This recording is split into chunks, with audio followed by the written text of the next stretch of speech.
Povo de Deus, seja bem-vindo ao seu podcast Ele Pode. E hoje nós temos a honra e o prazer de receber o nosso irmão Davi Rodrigues. Boa noite, meu amigo.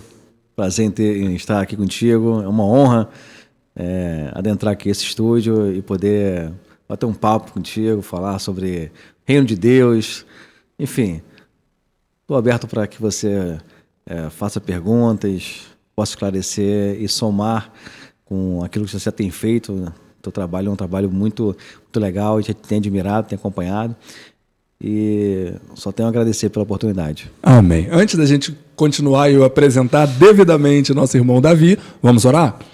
Deus Todo-Poderoso, Criador dos céus e da terra, nós estamos diante de Ti, Pai, e Te agradecemos pela Tua soberania, Te agradecemos, Pai, pelo Teu cuidado para conosco. O que nós pedimos, Pai, é para que nós sejamos ferramentas Tuas e que o Senhor nos use para cumprir o Teu propósito. Que essa conversa gere efeito prático na vida de quem nos ouve. Glorifica o Teu nome por meio desse momento, no nome de Jesus. Amém. Amém. Pessoal, nós estamos aqui com o doutor Davi Rodrigues. Davi Rodrigues, nosso irmão em Cristo da Igreja Batista Atitude, aqui de Campo Grande, e também delegado de polícia. E hoje nós vamos falar um pouquinho sobre segurança pública, mas a gente vai conversar muito, eu tenho um monte de pergunta para fazer para ele. Eu quero muito que esse bate-papo seja produtivo e seja eficaz na vida de quem nos ouve, mas esse é o nosso irmão e amigo Davi Rodrigues, que nós temos o prazer de receber aqui. É muito bom te receber aqui, tá?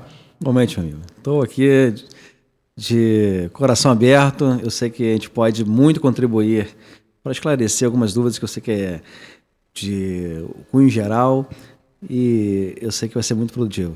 Amém. Davi, vamos lá. Você é delegado de polícia, correto? Correto. Como é que começou a sua história na polícia? Se você quiser falar aqui ano que você entrou, fica à vontade. Conta um pouco da sua história para que quem nos ouve te conheça e entenda por que você escolheu essa área para sua vida. Então, eu tenho aí uma trajetória bastante significativa no ramo policial, mas não que necessariamente eu tenha escolhido a priori ser policial, né? A gente é uma família humilde lá do bairro de Ramos, né, assembleano, e a gente cresceu admirando os jovens que eram militares, e a gente, por seguir o exemplo, isso é muito legal, o exemplo arrasta, né? A gente eu comecei a estudar e outros colegas, outros irmãos em Cristo, adolescentes, aquele pessoal lá vibrando. A gente queria a área militar, então fizemos alguns concursos, ESA, quem é aí concurseiro aí da área militar vai saber, né? Esses concursos para sargento aeronáutico do Exército, um oficial do Exército, enfim. E a gente foi tentando alguns, logicamente que é difícil, né, passar, mas a gente ficava classificado bem em alguns, não entrava. E aí, chegou aos 18 anos, eu tive que trabalhar, logicamente, conciliar os estudos com trabalhar. Fui fazer faculdade de farmácia aos 20 anos. Aos 19 eu tinha passado por um concurso eu era soldado fuzileiro naval. E tinha passado, estava aguardando um concurso para, na época era inspetor penitenciário, hoje é o policial penal. Uhum. E soube da convocação, ela ia acontecer num curto espaço de tempo, então eu saí da área militar, da caserna, pedi para desligamento e fiquei um pouco ali aguardando ser chamado, mas isso aconteceu. Então eu fui ser inspetor penitenciário, SEAP. Isso ia fazer 21 anos. Rapaz, bem novo. Bem novinho. Eu pesava 57 quilos. E aí o pessoal tem muita aquela... Caramba, como é que é você trabalhar em presídio e tal? Tem a impressão que você tem que ser alto, forte e tal. Então, mas essa relação não existe, né? É uma relação que você tem que respeitar o detento tem que te respeitar. Então, tudo é baseado no respeito. Então, você não precisa ter força bruta, né?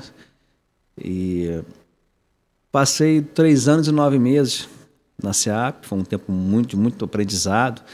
Existem ali irmãos cristãos, se convertem, outros eram desviados e voltam para Jesus. A gente pôde auxiliá-los também, né? A gente diz que nós somos plantados, né? E a gente tem que florescer onde nós somos plantados. Verdade. E foi um tempo muito bom. E aí eu fui instado por um colega a fazer um concurso para a Polícia Civil de inspetor. Eu falei, vamos fazer. Nessa época eu fazia farmácia, como eu te falei. Uhum. não era muito o meu alvo até então, queria ser oficial militar na área de farmácia e tal. E aí eu comecei a estudar, as condições eram melhores realmente. E aí eu passei para inspetor da Polícia Civil e tomei posse em 2002. Quando eu tomei posse para inspetor, eu falei, cara, o curso de farmácia ele vai ficar meio perdido aqui, embora você possa ser perito da Polícia Civil, né, o curso que mais se aproximava ali da sua área de atuação, da né? atuação era direito. E aí eu, já quase na metade do curso de farmácia ali, eu mudei para o curso de direito e já foquei nos concursos jurídicos, né? Então tem vários aí, promotor, delegado, defensor, procurador do estado, município.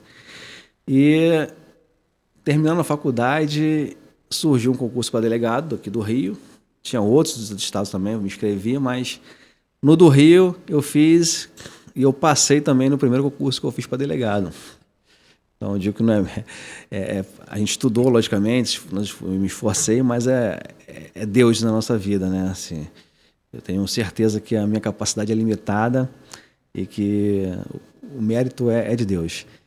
E eu passei para delegado em 2006 e 2006 tomei posse em 2008 como delegado no Rio de Janeiro. E desde então sou delegado no estado do Rio de Janeiro, maior tempo de atuação aqui na Zona Oeste. Ao todo somando, eu tenho 13 anos de exercício aqui na Zona Oeste, dos quais ininterruptamente estou há 9 anos aqui em Campo Grande.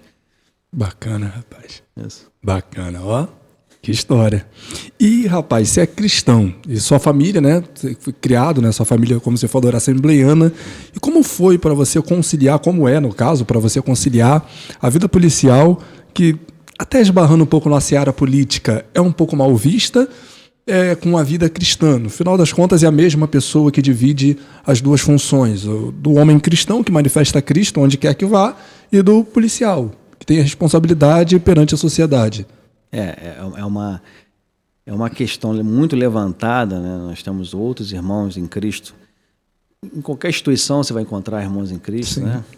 E agora, é claro que os desafios às vezes são um pouco maiores, mas a gente tem essa percepção, né? Desde muito novo.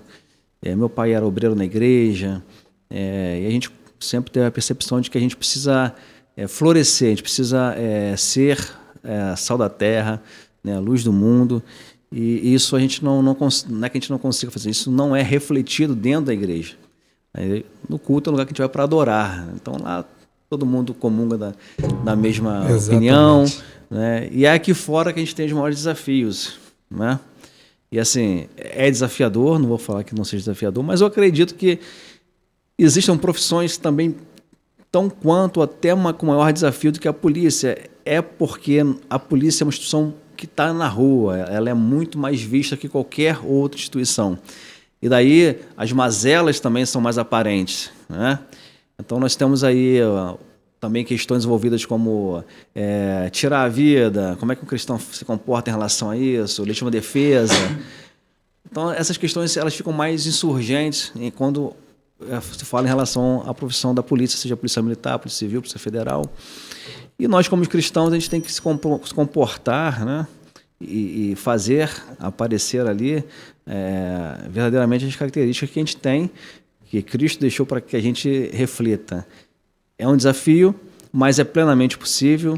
Sim. Nós temos aí muitos testemunhos, muita coisa boa que a gente pode compartilhar com colegas, por ser cristão, porque quando você se coloca como cristão, você diz que é cristão, isso é importante, né? Porque senão você fica oculto ali, é aquela pessoa certinha, 007, mas né? É 007, porque assim, o comportamento idôneo e libado, ele é regra. Para todo cidadão. Não é exclusividade do cristão. Exatamente. Né? E nós temos muitas outras pessoas que não comungam da nossa fé e que são pessoas idôneas, que são corretas em tudo que faz, não são só os cristãos, aliás, tem cristãos que não fazem isso, dá um mau exemplo. É verdade. Né? Então, se você se comporta dessa forma, você está fazendo mais que sua obrigação, é claro que você vai ser um exemplo a ser seguido por outros colegas também, Mas, como cristão, na hora que a chapa esquenta, vamos dizer assim, né? Você está ali para poder levar uma palavra de refrigério, de socorro. Nós temos aí muitos casos de colegas que sofrem depressão. A profissão é muito estressante e conflitos dentro de casa, filho. E a gente está ali para ser um auxílio, para levar a palavra de Deus. E é uma oportunidade que a gente tem de, mais uma vez, pregar a palavra. Que benção, rapaz, que benção. E assim, antes da gente entrar no nosso assunto, eu sei também que você tem alguns trabalhos no âmbito social, né? Você desenvolve alguns trabalhos no âmbito social. Fala um pouco disso aí pra gente, por favor, que é muito importante. Porque às vezes a gente acha que o nosso evangelho ele manifesta dentro da igreja com os irmãos, sabe? Não, eu só prego Jesus e tá bom, isso seja suficiente. Não, acho que a igreja ela tem esse papel. A igreja, gente, quando eu falo igreja, eu não falo quanto instituição, 4 paredes. Nós somos a igreja.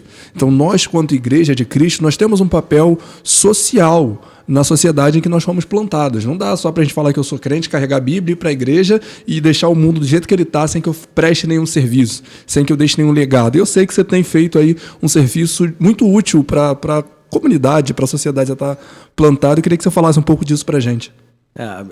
Tem uma palavra de Timóteo, faixa Timóteo, que fala que o verdadeiro evangelho é socorrer a amparar os órfãos e as viúvas, necessitado, né? Então a gente tem essa vontade, mas mais que uma vontade, é quase que fosse parte do ID da igreja, né? A gente tem que ir também com esse braço de socorrer essas pessoas. E como eu comecei a congregar na Igreja Batista Atitude, inicialmente lá na Barra da Tijuca, eles têm um trabalho muito legal e muito já consistente em relação à pessoa surda com deficiência auditiva, né? A minha esposa é médica e ela é médica do trabalho, então tem uma correlação muito forte com isso, porque ela faz laudos de PCD. E ela primeiro se motivou em relação a fazer alguma coisa pela pessoa surda, porque tem algumas demandas muito, muito intrigantes em relação ao surdo, como que ele é atendido na rede de saúde. E isso também começou a me despertar essa curiosidade, e eu trouxe isso, refleti isso para as delegacias de polícia, que é onde eu tenho a maior expertise. E conversando com ela, nós achamos que seria o momento de nós criarmos algum serviço que atendesse as pessoas surdas nesses centros de emergência, principalmente a delegacia e as unidades de saúde. Porque o surdo, dentro das deficiências que existem, ele é uma coisa sui generis, porque você passa por uma pessoa surda e você não vai dizer que ela é surda, ela vai caminhar, vai ir, voltar naturalmente, não há uma barreira física que ela tenha que romper. Sim. A barreira é a barreira da comunicação. Só quando ela vai se comunicar é que você vai perceber que você não consegue. E por incrível que pareça, talvez essas sejam as barreiras mais difíceis de romper. Verdade. São aquelas que a gente não vê. Porque a barreira física, ela é difícil, ela é uma barreira que incomoda, ela é uma calçada mal feita, enfim, um carro que está no lugar onde o cadeirante tem que subir, mas o cadeirante pode pedir auxílio. E as pessoas geralmente vão lá e auxiliam, né? Quando o surdo vai pedir uma ajuda, que ele quer se comunicar, por mais que você queira se comunicar com ele, queira ajudar, você não consegue, muitas das vezes, porque você não tem os requisitos que é falar em Libras, né? Que é a linguagem, que é a língua brasileira de sinais. E aí cria esse impasse, essa impossibilidade de trazer, de estabelecer a comunicação com eles. E na delegacia, nos hospitais não é diferente. Quando o assunto é muito, muito óbvio, muito simplório, se é que a gente pode chamar algum assunto tipo um policial como simplório, mas vamos dizer, dentre aqueles que estão elencados ali, você pega um furto de celular, perdeu um documento, e a pessoa surda, ela sabe escrever e ler, então ela escreve ali, o policial vai entender mais ou menos, né, e vai fazer o registro, ela vai apresentar a identidade, vai fazer o registro do fato lá. Mas quando é uma coisa complicada, não dá para você escrever 2 páginas. O policial não vai ter esse tempo para esperar ele escrever, já vai atender uma outra pessoa, e ele tal que às vezes consegue entender o que o surdo tá escrevendo, pelo nervosismo. E isso é uma barreira que impede o surdo de registrar a autoridade policial os crimes do qual eles são vítimas. Então a comunidade surda sofre muito. Eu acredito, não tem estatística medindo isso, mas que a subnotificação, que é a não notificação dos fatos na comunidade surda, seja bem maior do que dos ouvintes. Na área hospitalar, isso ainda é mais agravado, né? Porque o surdo, se ele for numa emergência daquelas que você chega lá quase que sem poder, um ouvinte sem poder falar, né? Você já chega meio que desmaiando. Se for uma pessoa surda, ela sequer consegue expressar sinais, e aí o médico ele não tem parâmetro para fazer o atendimento. Então é uma situação muito, muito difícil para eles. E nessa construção aí da dificuldade, participando lá do Ministério, de perto, vendo, aí a minha esposa criou uma metodologia de atendimento, e a gente, pensando juntos, jogamos isso de uma forma que fosse possível atender o surdo sem que o intérprete estivesse lá presente. Bacana, e a forma mais fácil de fazer isso é a tecnologia, é dispor quem tem tecnologia. Então, nós criamos uma ONG, que depois passou a ser um instituto, e através de parceria, intérpretes que eram voluntários, nós fizemos uma escala de intérpretes ali, que estavam disponíveis naquele horário, eles compareciam lá na sede do instituto, e a gente disponibilizou para a Polícia Civil, como projeto piloto, um número de WhatsApp, onde o policial poderia acionar a ONG toda vez que um surdo estivesse diante dele querendo registrar um fato. Rapaz. Então você abre uma videochamada pelo WhatsApp e a pessoa surda se comunica com o intérprete que fala com o policial. Então, que bacana. Para você ter uma ideia, hoje, se um surdo comparecer a uma delegacia de polícia, se não tiver nenhum policial, que é muito difícil ter um policial que saiba Libras, se ele não for acompanhado de intérprete, você tem que acionar a prefeitura. E aí a prefeitura vai demorar aí pelo menos uns 3 dias para agendar, né? Vai agendar daqui a uns 3 dias para que a pessoa retorne lá e o intérprete da prefeitura vai estar lá, ou de uma associação, alguém que a polícia tivesse um convênio. E aí a gente fez um termo de parceria não oneroso com a instituição, com a Secretaria de Polícia Civil, ou seja, o Instituto presta serviço de forma não onerosa, não cobra nada por isso, e passamos então a fazer isso num projeto piloto na 35DP, que é a delegacia onde sou delegado, mas atendendo a qualquer unidade, porque esse projeto, se alguém estiver lá em Três Rios, por exemplo, na delegacia de Três Rios, acionar, não muda nada. É uma videochamada. Então, sim, tanto faz estar do lado como está muito distante. Então, o legal disso é que o intérprete não tem que estar lá. Verdade. E aí o atendimento ele é imediato, né? E isso foi muito legal, funcionou bem durante muito tempo. Assim, durante o tempo que a gente estava ali com as pessoas bem integradas.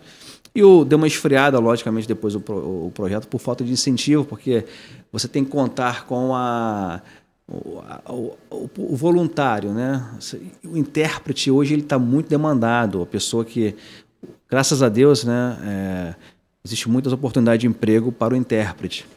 Então ficou difícil nós termos intérprete voluntários, porque não é só ser voluntário, a pessoa tem que ter uma capacidade de fazer a interpretação, e existem algumas variantes ali que o surdo usa sinais sim, que não estão na Libras. Então, as pessoas têm que estar com uma capacidade diferenciada. Mas nós continuamos com o projeto, ele é muito válido e nós ficamos muito contentes por poder colocar uma pedrinha ali, somando, né, de construção naquilo que é trazer acessibilidade para as pessoas que têm deficiência, seja auditiva, física, enfim. Sensacional. Muito bacana mesmo. Ó, parabéns. Parabéns para você e para sua esposa. Muito bacana mesmo. E, meu amigo, queria entrar um pouco com você, óbvio. Eu estou conversando com o delegado, eu quero falar de segurança pública. Eu quero entender um pouco, e até mesmo para que as pessoas vejam um pouco sob a ótica do policial. Sim. É porque geralmente a pessoa tem a ótica do jornalista, tem a ótica do blogueiro, e algumas pessoas que nos ouvem podem até ter a ótica de quem está à margem da lei, e dificilmente a gente tem um policial comunicando com o povo, sabe, explicando. Eu, por exemplo, a minha família foi vítima de violência urbana. Meu pai foi assassinado, violência urbana. Então, assim, é muito bom a gente olhar na ótica do policial e entender ambos os lados para ver um pouco também como é que funciona a realidade. Mas antes de você falar na ótica do policial, eu queria que você explicasse para a galera que está ouvindo a gente o que é segurança pública, que negócio é esse, como que isso funciona. Às vezes o cara não sabe qual que é o papel, qual que é a função da polícia militar, qual que é o papel da polícia civil. Esses dias não, tem um tempo... Em um tempo distante, a Dilma era presidente, estava eu num ônibus e a Dilma tinha acabado de ser reeleita, então em 2014, e aí o ônibus quebrou. E aí um passageiro do ônibus, está vendo? Vocês foram reeleger a Dilma. E assim, a Dilma não tinha nada a ver com a nossa situação ali dentro do ônibus. Então é bom esclarecer e fazer com que o nosso público entenda. Então, isso é legal, bacana isso. Então, a Constituição diz que a segurança pública é um dever do obrigação, né? É uma obrigação do Estado, né? Mas que, de um modo geral, todos têm que participar desse elemento de segurança pública, né? Obrigação de todo, dever do Estado. E aí, dentro da Constituição, vai elencar ali os órgãos que participam ali da segurança pública, né? E dentro do Estado, você tem a Polícia Militar e a Polícia Civil como responsáveis ali pela integração da segurança pública. Depois veio aí a Polícia Penal, que foi introduzida mais recentemente, cuida ali dos presídios, né, das pessoas que estão dentro dos detentos. E nós temos também, por uma questão óbvia, logicamente, que a Guarda Municipal ela integra aí, é importantíssimo para que a gente faça um gerenciamento em loco da segurança pública. Mas eu acho que o que você que está aí do outro lado quer saber é quando que você aciona a Polícia Militar, quando que você aciona a Polícia Civil, né? E isso aí essa diferenciação ela é importante. Por quê? Porque a Polícia Civil é uma polícia investigativa e a Polícia Militar é uma polícia tipicamente preventiva. Eventualmente, a Polícia Militar faz a investigação, que é quando um policial militar comete um crime no exercício da função, né? Então, existem as corredorias da polícia, enfim, as delegacias de polícia judiciária que têm esse papel. E a Polícia Civil também, por vezes, é chamada a integrar aí, por necessidade, fazer aquelas rondas ostensivas. Então, esse é o papel principal da Polícia Civil, que é investigar, e da Polícia Militar, que é preventiva. Então, quando você tem um problema aí com um vizinho, quando você tem que acionar uma emergência policial, você aciona o serviço de emergência, que é um 90. E esse 90, ele é a Polícia Civil, a Polícia Militar que administra. Então, uma viatura vai ser deslocada para aquela ocorrência policial e, se houver uma prisão em flagrante, vai ser levado às partes à autoridade policial, delegado de polícia, para que ele decida pela manutenção da prisão, né? Ou não, se não tiver elementos da prisão, enfim, se tiver algum artifício legal, né, como os crimes de menor potencial ofensivo, no caso de ameaça, lesão corporal. Então é um delegado de polícia que faz a interpretação. Então as polícias elas trabalham em conjunto, mas cada uma tem o seu papel, né?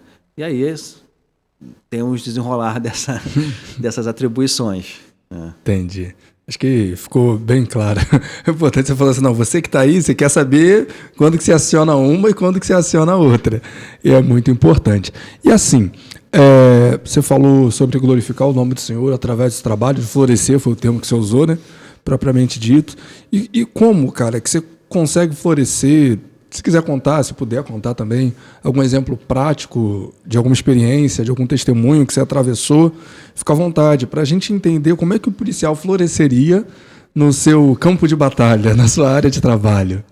Meu amigo, é muito, muito legal, porque onde nós estivermos, né, Deus vai dar oportunidade para que a gente, às vezes vamos ser desafiados a falar do Evangelho, outras vezes nós vamos ser ali um bálsamo para uma pessoa. Isso não acontece também na polícia. Então, Eu me lembro de um evento, um caso muito prático, assim, que estava em Bangu, na delegacia de Bangu, aí estava de plantão lá, chegou um jovem, ele falou assim, olha, eu sou viciado em drogas, eu sou cristão, mas eu não consigo me livrar das drogas, e eu tive uma recaída, e eu levei o carro do meu pai para uma comunidade X, e lá eu vendi o carro por tantos mil reais, e eu quero me entregar aqui, porque eu não sou digno mais de ver meu pai e tal. E aí você fica naquela situação, caramba,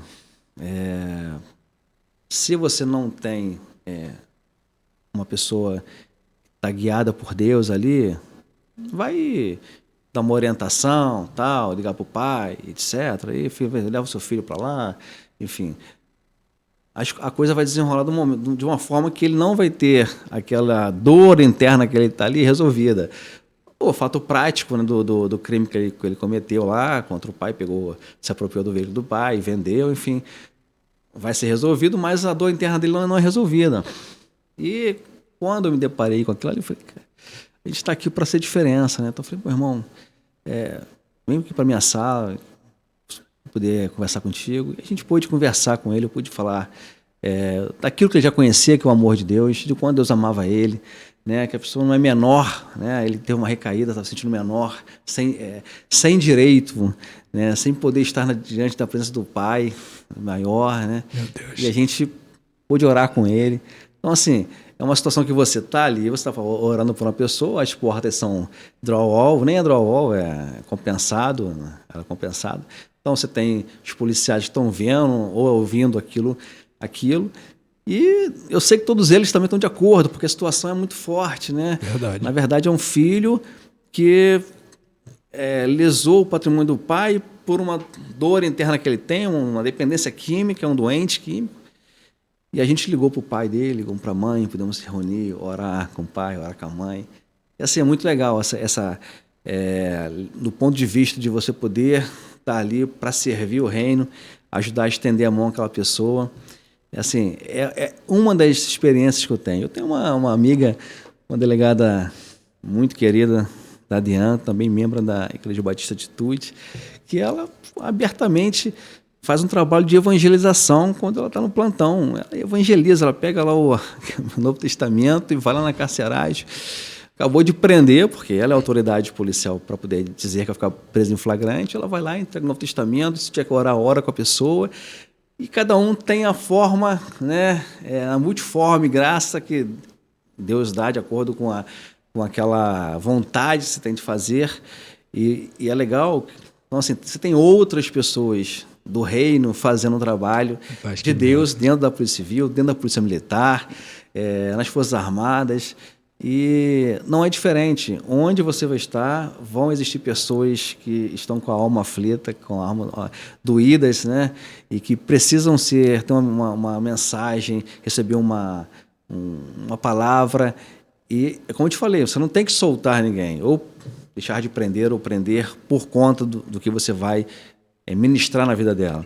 Mas, muitas das vezes, a pessoa ela era presa, né, em flagrante ou cumprindo mandado de prisão, e você vai ministrar na vida dela, e ela começa a chorar e volta para Jesus.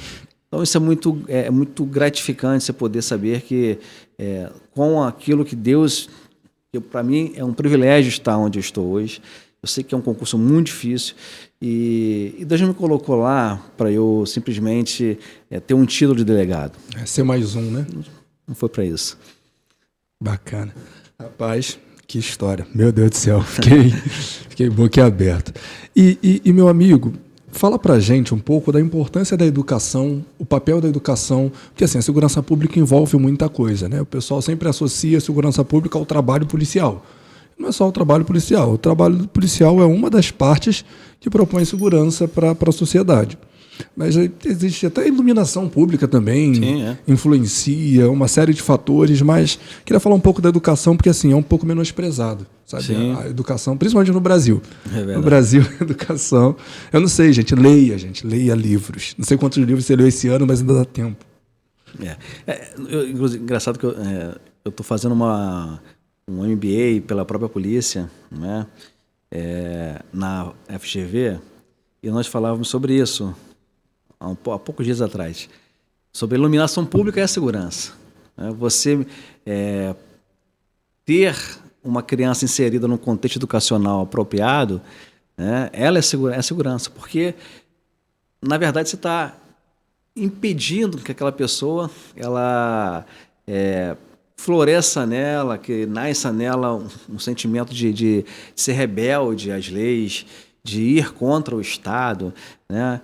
Isso é muito comum no adolescente. O adolescente tem naturalmente esse instinto de se rebelar, e a educação é muito importante para isso, sabe? A forma como os professores se portam.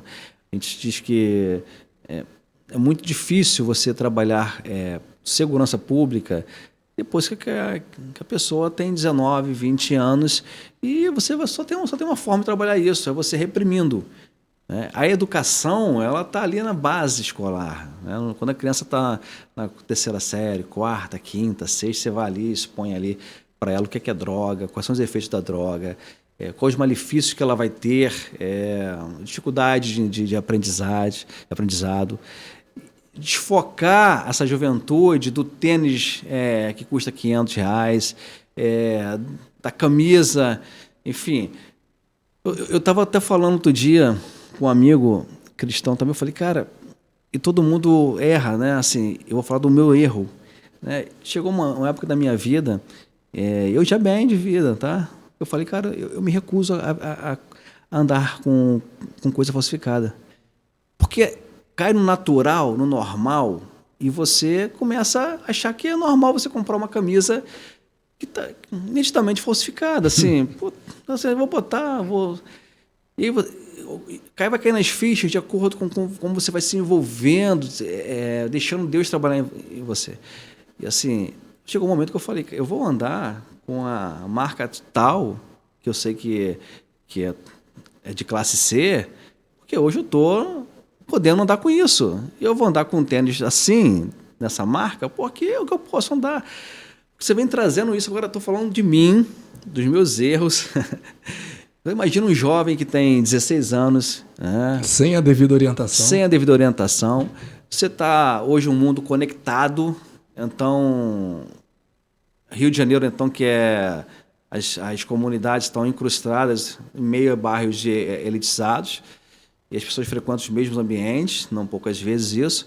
Então, é normal o adolescente querer andar com um tênis da moda. Ele vai fazer o que tem que ser feito porque o foco dele é o tênis. E às vezes, não poucas vezes, por falta de recurso, ele vai furtar. E do furto, daí vem um roubo. Ou então ele vai traficar, não era nem... E a motivação, você vai ver a motivação, sabe? Não é aquela motivação que a gente vê aí dita e contada, que também não estou falando que não exista, né? Existem camadas sociais diferentes, que é levar o alimento para casa, nem consegue se alimentar. Não é isso não, é porque ele quer usar mesmo tênis, né? E o pai, às vezes, não se conta. Nós estamos na igreja, com os filhos adolescentes, não é? O pai, às vezes, não tem condição, normal, a igreja é formada pela sociedade, a sociedade Sim. tem as camadas sociais aí de acordo com o que recebe, ganha. Você tem que estar atento para isso, tem que estar orientando. E a escola, ela é um fator importante, porque você vai mostrar para a juventude lá na frente, olha, não é o tênis que te define. Verdade. Sabe? O que te define, primeiro é que nós somos em Deus. Mas se a criança não for uma criança com um ensinamento cristão, existe ali, eu sei que os pais têm alguma religião, então a gente tem que ser alinhado nisso, né? Eu creio que toda religião que existe, ela ensina o correto, né? Os princípios de conduta. Quanto a caráter, né? Caráter, o correto. Então, o que você falar na sala de aula vai encontrar eco dentro de casa, porque aquilo ali, se o pai segue a religião X, Y, Z, ele vai encontrar essa mesma voz falando com ele. Mas a gente precisa educar nossos filhos e a escola a escola tem que nos ajudar quanto a isso. A educação, ela vem em casa. A pessoa, nós estamos terceirizado a educação. Né? E aí fica muito difícil, porque o adolescente chega lá na escola, de uma forma não muito educada com os professores, e os professores às vezes desanimam. Então, nós, pais, temos a responsabilidade de trazer para os nossos filhos a realidade. Seja qual for a classe social que você esteja, essa dificuldade vai existir. Não é porque hoje eu tenho uma condição melhor, né, que eu não tenho esse problema. Eu tenho esse problema, eu tenho 2 filhos. E os meus filhos querem consumir algumas coisas que eu não posso dar. Então, isso é replicado em todas as classes sociais. Então, educação é algo que a gente dá em casa, princípios, né? E nós, como temos a Bíblia, ela é muito rica nisso. Trazer um ensinamento diário, ler a Bíblia com os filhos, ensiná-los naquilo que são princípios de Deus. A Bíblia fala que ensina a criança no caminho que deve andar, né? Estava pensando nesse versículo que você está falando. Tem lá no Antigo Testamento, você tem que colocar, pôr o versículo, né, resumindo, na testa, para que eu pudesse ler todos os dias e aprender todos os dias. Então, isso é difícil. Essa construção educacional, que é responsabilidade nossa, dos pais e da família, dos avós, porque tem gente que não tem pai. Tem gente escutando ali que não tem pai, não tem mãe. Às vezes a mãe, o pai abandonou, a pessoa veio, está criando um filho sozinho, mas tem o suporte de um avô, de uma avó. Essa conscientização a gente está perdendo, infelizmente, mas é possível resgatar, sabe? Em Deus é possível a gente ensinar a criança, dizer que não define ela um tênis, uma blusa, uma calça, uma bermuda, e que se ela enxergar um alvo, é possível que ela até não chegue lá. E eu vi isso do pastor Silas Malafaia. Eu era adolescente. E você mira um alvo, você pode não chegar naquele alvo ali, com o tempo que você planejou para chegar, mas é impossível você permanecer no mesmo lugar. Verdade. Quando você achar que não alcançou aquele alvo, se você olhar para trás, Exatamente. Você vai ver o quanto você caminhou. E isso a gente tem que mostrar para os nossos filhos, mostrar para nossas crianças, nossos adolescentes, né? Então, a educação é um processo importantíssimo na construção de valores, e esses valores vão tornar cidadãos melhores, e a gente vai construir assim, uma sociedade melhor, mais organizada e com menos dependência de polícia. Bacana. Rapaz, que bom. Eu queria te fazer uma pergunta. É claro que você não fala por toda a polícia, você fala pelo Davi, só que eu queria te fazer uma pergunta porque é uma curiosidade minha. Se você puder responder, por favor, responda. Porque existe uma discussão sobre o porte de arma civil. E eu tenho a minha opinião, tá? Eu posso manifestar, eu sou a favor. Sim. Eu sou a favor. Mas como é que você pensa, como é que você vê essa possibilidade do cidadão portando arma de fogo? Olha, o porte de arma, ele difere da posse. Da posse, sim. Né? Então, esse porte ele tem que ter critérios muito bem definidos para que você dê um porte de arma a um cidadão. Agora, quanto à posse, assim, eu sou extremamente defensor, né, do cidadão poder portar, ter a posse da arma na sua casa. É a legítima defesa daquilo que é seu, do seu patrimônio, dos seus filhos, né? Então, a posse, para mim, ela é indiscutível, a visão de que ela é plenamente legal, ela é benéfica para a sociedade. Já o porte, você tem aí umas discussões aí de atiradores, né, que são os CACs, e que são pessoas que têm que fazer curso, têm que se atualizar. Então, o que precisa ser aperfeiçoado, o que precisava ser, porque acabou que houve uma mudança brusca de legislação de proibição, né, de diminuição né, dos direitos aí, mas na minha visão o que precisava ser aperfeiçoado era e fiscalizado era esse treinamento das pessoas que são atiradores, colecionadores, são chamados CACs, e na minha visão também houve um exagero na liberação quanto ao calibre, né? No final aí do governo Bolsonaro houve uma liberação aí dos calibres que a gente chama aí que podem compor armas de uma agressividade muito grande, 9mm, 5,56. Então, houve uma abertura muito grande que eu não concordo. Então, mas no geral, é plenamente possível, é salutar, é saudável. Nós temos aí índices bem expressivos durante essa liberação, essa regulamentação que deu acesso maior às pessoas, que mostram que esse número caiu absurdamente aí de mortes violentas, apesar de ter aumentado o número de armas legais com as pessoas, com o cidadão de bem. Samuel, né, falando, gente, o nome é do Samuel, tá? E não fere o evangelho, caso alguém se assuste. Existe aquele discurso que é muito fácil, né? Armas matam. Eu nunca vi uma arma matar ninguém, né? Pessoas matam, utilizando armas. No Tocantins, eu tenho um amigo que mora no Tocantins, eu até compartilhei essa matéria com ele, que um homem, gente, eu tô rindo porque eu compartilhei com ele, mas um homem agrediu a sua esposa com violão. Ele deu uma coça na esposa com violão. E aí esse amigo é músico, e quando a gente era adolescente, a gente teve uma bandinha e tudo mais, eu falei, cara, entrega o teu violão. Sua esposa está correndo risco. O agressor, ele vai agredir, é o mesmo, por exemplo, o antigo governo, né, o antigo presidente, ele falava muito sobre a castração química de estupradores. Eu acho que é questão de se analisar, porque o intuito do estuprador é ver a pessoa sofrer. Então, se ele não puder fazer isso com o seu corpo, de alguma forma, tá? Ele vai buscar o sofrimento daquela pessoa. Então, pode ser eficiente, mas não acho que é eficaz. Opinião minha. Sim.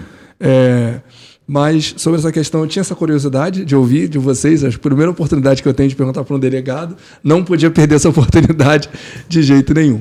Meu amigo, a gente já está caminhando para o final, mas antes de terminar, queria pedir a você, que eu não fiz no começo, geralmente eu deixo para o final, para você passar para a gente onde que as pessoas te acham, rede social, ainda não vai acabar não, é só porque eu não fiz no começo, para fazer agora. Rede social, onde as pessoas te acham, se você trabalha com o YouTube, se as pessoas te acham no Twitter, no Instagram, como é que as pessoas que queiram fazer perguntas para você, que queiram ouvir mais daquilo que você tem para transmitir, até mesmo o projeto, de repente tem alguém aqui que nos assiste que é um intérprete de Libras e se interessa em cooperar por esse projeto sensacional que vocês tocam. Fala um pouquinho aí para a gente e depois a gente vai caminhar para o final. Então, antes de começar falando sobre as redes sociais, enfim, onde eu encontro, eu queria falar sobre o RO Online, né? Que é um instrumento que a Polícia Civil tem há quase um ano, ou até um pouco mais, onde as pessoas podem registrar, fazer o registro de ocorrência através da internet. Então, por mais que seja desafiador, por mais que às vezes a pessoa não consiga entrar, porque é sobrecarregada a página, é importante porque a pessoa precisa saber, e aí eu me dirijo a você, que é ouvinte desse podcast, que é o mesmo registro de ocorrência, é a mesma coisa. Porque eu acho que as pessoas não procuram por conta que acreditam que na delegacia aquilo tenha mais validade do que aquele gerado na internet. Então, eu queria explicar para você que o registro é o mesmo, tanto quando você vai lá e começa a preencher, que você consegue fazer o preenchimento, ele é auto-intuitivo, puxa a numeração da nossa base de dados num número de registro de ocorrência que não fica mais disponível. Então, a numeração ela é progressiva, ela puxa dali. E aí, um analista vai pegar a sua solicitação com a numeração que já existe e vai validar o registro ou vai pedir para você agendar uma data para você ir até lá. O que gera muito agendamento é por conta da falta de informações no registro que você está fazendo pela internet. Então, as pessoas, às vezes, falam assim, fui roubado, levaram o meu celular. Escreve apenas isso.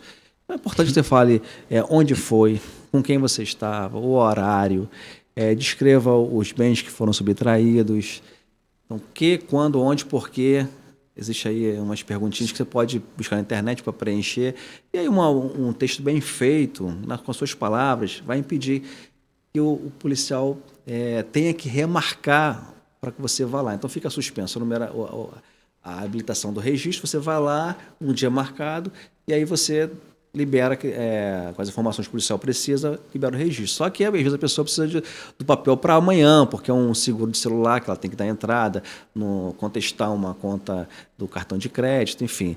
Então é importante saber que é o mesmo registro e que se você preencher bem preenchido, em regra, não vai ter o agendamento online e você vai dispor do mesmo documento. Se você pegar o documento gerado na delegacia e o documento que vão te enviar, é o mesmo documento, assinado pelo delegado, o polícia escrivão que fez lá, consta o nome dele, tá certo? Então, use aí no site da Polícia Civil, bota lá no Google Polícia Civil do Rio de Janeiro, quando ainda abrir o site, você bota lá RO Online e espero que dê tudo certo.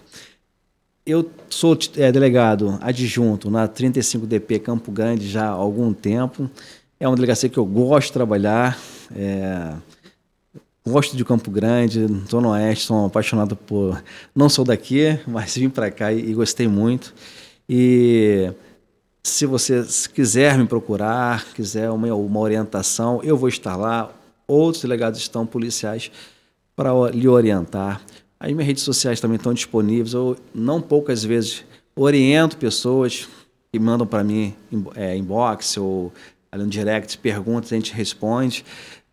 O meu Instagram é Delegado Davi Rodrigues, assim como também no Facebook, né? E o meu e-mail pessoal é DELPOL, então é Del de delegado, Paul de policial, @gmail.com, então é um e-mail bem fácil de você gravar. E se você tiver alguma necessidade de esclarecimento, tanto eu quanto outros policiais, a gente vai estar disponível para lhe orientar, porque essa também é a nossa função, orientação. Bacana, cara. Eu ia até, no final, falar, depois que você falasse, você quer deixar alguma coisa, quer falar alguma coisa, quer suas últimas palavras nesse programa, que com certeza você vai voltar. Legal. Poxa, já fiquei pensando em um monte de coisa aqui para te perguntar, mas infelizmente a gente não grava o programa ali de 1 hora. A gente vai gravar alguns outros programas para que você esclareça mais dúvidas nossas, é muito importante. Eu gosto sempre de ouvir vozes. Sabe, eu digo para as pessoas que me cercam que eu sou a pessoa que mais aprende. Legal. Que eu sento aqui e aprendo muito com cada um de vocês. Então a gente ouve vozes, analisa, entende um pouco da rotina, do dia a dia, aprende um pouco. Olha, o cara tá lá e tá manifestando Jesus. A gente recebeu aqui uma menina que ela é tatuadora. Ela é uma tatuadora cristã. E eu falei, a última coisa que você espera quando entra num estudo de tatuagem... Tatuadora seja cristã. O cara tá tentando fugir de Jesus de tudo quanto é forma. Quando ele entra no estúdio de tatuagem, ele encontra uma cristã lá. E aí ela tem diversas histórias de pessoas que abriram o coração, de pessoas que... Ela tem uma história que me marcou, que ela contou aqui pra gente, que ela estava lá, ia fazer a tatuagem da menina, a menina recebeu a ligação com a informação de que o pai dela tinha falecido. Lá, no estúdio, naquele momento. E assim, a gente manifesta Jesus onde quer que a gente esteja. Onde nós estivermos, ali o Evangelho, ali Cristo está também. Então, Davi, foi um prazer te receber. Gente, sigam lá. Davi Rodrigues, como é que é a rede? Repete para mim, por favor. Delegado Davi Rodrigues, tudo junto. Delegado Davi Rodrigues, tudo junto. Sigam lá, nós vamos compartilhar os cortes aqui. Espero que vocês tenham sido abençoados através desse bate-papo, como eu fui.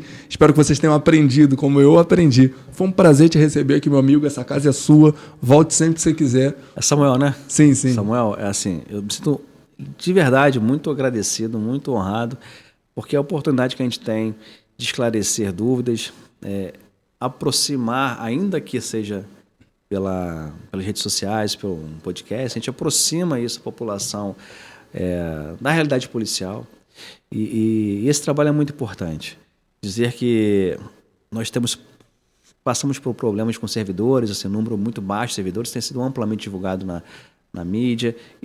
Então isso gera alguma dificuldade institucional no atendimento, mas isso não justifica o mau atendimento no sentido de ser desonroso, de ser, enfim, a pessoa sair dali com um sentimento de que ela está sendo, de alguma forma, violada. Então, nós trabalhamos muito para isso, nós temos muito bons servidores, isso é exceção, acontece às vezes por um caso de estresse e isso não justifica, mas queria dizer que os policiais... A grande maioria está ali para servir, e se o tempo, o número reduzido você não pode atender no tempo que seria o melhor para todo mundo, mas a gente atende, orienta, e que você sinta muita vontade para procurar a 35DP ou outras delegacias. E a gente depois pode falar sobre delegacia especializados, crimes especializados, internet, DECAV, tem muita vítima criança, tem muita mulher, tem muita coisa para falar sobre isso. Eu pensei nos crimes pela internet e pensei também nesses crimes bancários, sim, sabe? Tem crescido bastante. As pessoas estão aí, podem mandar sugestões, perguntas, a gente vai acumulando perguntas, depois a gente pode responder. Mas eu queria te pedir só mais um favor. Alguém está nos ouvindo, essa pessoa tem o desejo de ser policial. Qual que seria o conselho que você daria para essa pessoa? Hoje, no Rio de Janeiro, no estado do Rio de Janeiro, o cargo de investigador, você tem que ter 2º grau. Tirando o cargo de investigador e de auxiliar de necrópsia, o resto, o técnico acho que também é 2º grau, mas o de oficial de cartório, inspetor, perito, delegado, todos são de nível superior. Né? O delegado tem que fazer direito, obrigatoriamente. O inspetor, o investigador pode ser qualquer nível superior, inspetor e oficial de cartório. E o perito tem lá as funções de engenheiro, contador e tal. Mas é possível fazer concurso para outros estados também, para a Polícia Militar. A questão é você estudar. Então, eu estudei num curso chamado Glioche, lá na Praça da Bandeira. E eu aprendi uma coisa lá com o professor Glioche, ele é muito famoso, já está um senhor de muita idade. E ele falava, olha, não é estudar para passar, é estudar até passar. Então, se você tem um desejo de ser policial, olha, corre atrás. Isso vai gerar em você um conhecimento acumulado que vai te levar, se não for aquilo que você quer naquele momento, você passa em outro concurso, depois você continua estudando. Isso a gente vê toda hora, pessoas trocando os concursos, geralmente as pessoas vêm de outro cargo público. Então, estudar é a primeira coisa que tem que se disponibilizar, buscar conhecimento, fazer um curso. Se você não tem dinheiro, não tem porra. Na internet, eu digo que a internet hoje ela é uma porta que ela nivelou as pessoas. Então, se eu estou no Rio de Janeiro e outro está lá no Acre, então a gente tem acesso ao mesmo conteúdo.